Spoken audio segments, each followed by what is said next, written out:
नमस्ते बच्चों, BA third year की क्लास में आपका हार्दिक स्वागत है।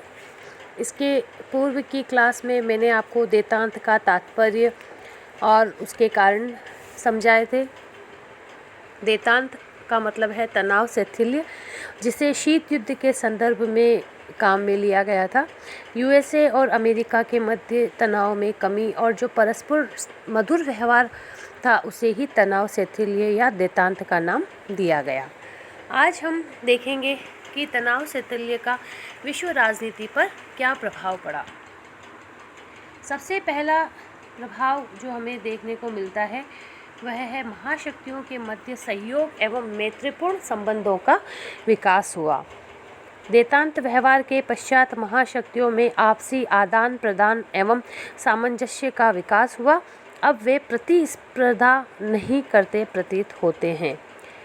द्वितीय है, यूरोप महाद्वीप अब विभाजित नहीं लगता।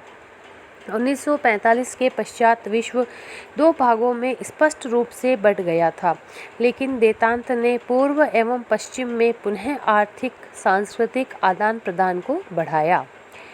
तीसरा है, तीसरे महायुद्ध के भय से मुक्ति। शीत युद्ध में दोनों की शस्त्र प्रतिस्पर्धा कभी भी तृतीय विश्व युद्ध को जन्म दे सकती थी, लेकिन देतांत ने इस संकट को समाप्त कर दिया और अब शांतिपूर्ण जीवन व्यतीत करने लगे।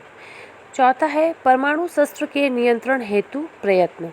परमाणु शस्त्रों की विनाशकारिता से भयभीत दोनों राष्ट्रों ने सॉल्ट प्रथम सॉल्ट द्वितीय संधि कर शस्त्रों के नियंत्रण का प्रयास किया। पांचवा है, गुटबंदी में लिप्त राष्ट्रों के लिए पर्याप्त स्वतंत्रता।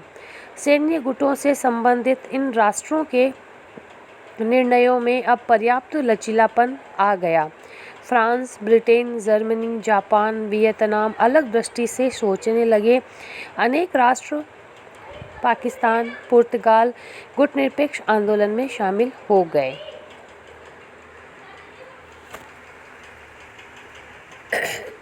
यूएनओ में शालीन व्यवहार देखने को मिला। अब यूएनओ आलोचना एवं छीटाकशी के स्थान पर गरिमापूर्ण शालीन व्यवहार उभरने लगा।